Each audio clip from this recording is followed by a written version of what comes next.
You know, epilepsy affects over 65 million people worldwide, making it one of the most common neurological disorders globally. We are sitting down with Bernice Martin Lee, CEO of the Epilepsy Foundation, to learn what they're doing to educate, advocate, and fund research. But first, more on this condition. Take a look. Epilepsy is characterized by a tendency to have repeated, unprovoked seizures.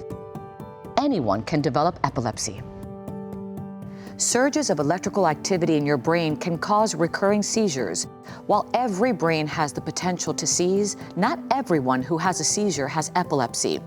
A seizure can be a symptom of other medical problems.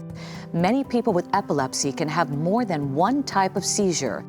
A seizure may cause a person to seem confused or dazed, while others can cause a person to fall, shake, and become unaware of what's going on around them. People with epilepsy can be successfully treated and do the same things people without epilepsy can do. However, those who experience frequent seizures may not be able to work or drive and may have problems in other parts of their life.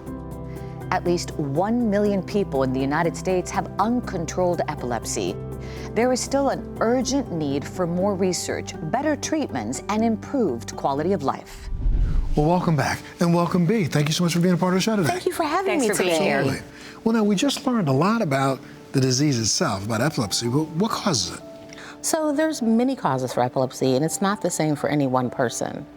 They include autoimmune diseases, metabolic issues, genetics, infectious disease, and traumatic brain injuries. And that can be caused by accident, military service, and/or sports. Wow. But it's important to know that none have the same symptoms, diagnosis, or treatments.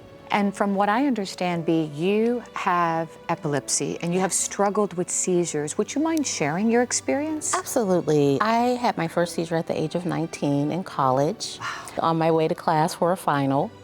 And I was diagnosed with epilepsy about 2 years later after several seizures, where I was told that I was stressed, it was easily dismissed. But when I was diagnosed, my neurologist really did not consider my quality of life when prescribing my medication. And it really began a journey for me. And what I've learned is that epilepsy can be like a puzzle, and there's several pieces that have to be put together. One, yourself, your medical care team, but also social services that play an important part in your diagnosis.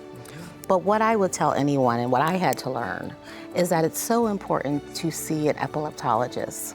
Many people do not know what that word is. I gotta say, I think I've only heard it once. Yes. Before, that's it. It's so important in your journey to see an epileptologist so that you can get the treatment options that are right for you. And you can find those individuals at comprehensive epilepsy centers around the country. And our hotline at the Epilepsy Foundation can help you find one. You know, we know that there's like 1 in 26 people who develop some form of epilepsy in their life. What's the Epilepsy Foundation doing to help them and their caregivers? Sure. So our mission at the Epilepsy Foundation is to improve the lives of individuals affected by epilepsy through education, advocacy, research, and connection. And I'm going to highlight 2 words in that mission statement. One is affected by epilepsy, because that is the caregiver, the parents, and the coworker, and friends and family, right? Everyone. And then the second one is connection. 80% of our population lives with depression and anxiety. And therefore, they feel isolated and alone on this journey, and that is compounded by stigma and discrimination, right? So it is really important to us that we provide connection for individuals living with epilepsy. And that is done through our 26 affiliates across the country who provide everything from one-to-one case management services, and then support groups, and then fun activities like camps for kids, and also walks and other community activities. And then also from an education standpoint, we have one of the most comprehensive websites around epilepsy in the world, epilepsy.com. So we encourage individuals to go onto epilepsy.com to learn about seizure first aid training, whether it be education around where to see an epileptologist, using that word again, also how they can find wellness activities for themselves. Like for me, I recognize that sleep is a trigger, and so I utilize wellness programs to help me meditate, calmness, as we all know, mindfulness activities, and you can find that all on our website. And those who don't even have epilepsy need to understand that it's not one size fits all. Right, Everybody exactly. has different types of seizures. It's not, what you heard in this or heard there. It's good for everybody who has this issue in their family to get a little educated. Yeah, absolutely. And I love how the foundation is doing so much. I see the pictures, No One Fights Alone, to help advocate and fund that research. It's really necessary. Now, advocacy is a pillar of the organization, and we are so committed to advocacy on the federal, state, and local level.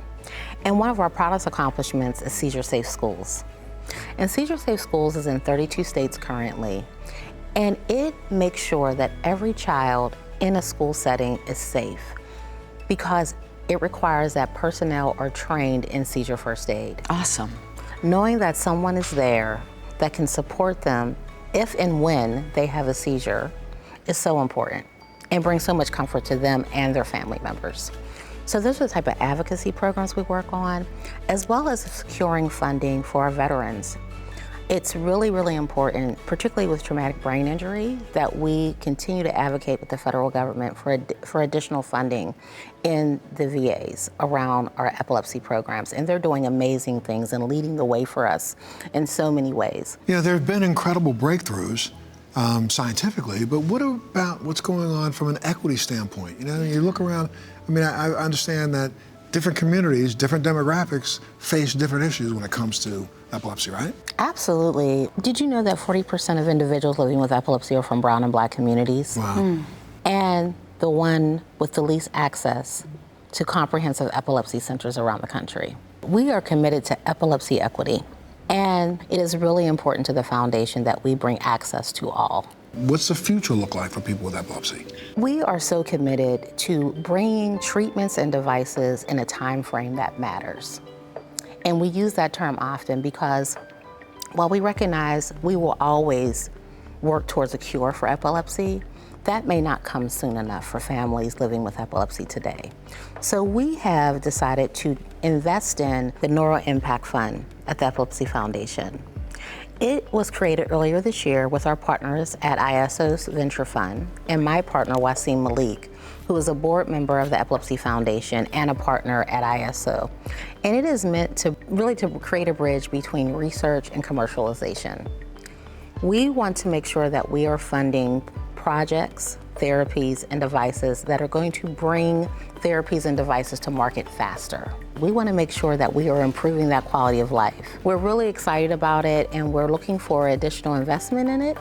And we know that that is going to drive the future of technology and innovation in our space. Breakthrough here, breakthrough there. Yes, absolutely. Thank you so much for the information. Thank you for you. sharing your experience. Thank you so much for being here. Appreciate your time. And of course, if you want more information on the resources, support, and programs we talked about, you can visit epilepsy.com. And of course, you can always go to our website, thebouncingacts.com, if you want more information. And thank you again for being here. Thank you for having me. We'll be back right after this.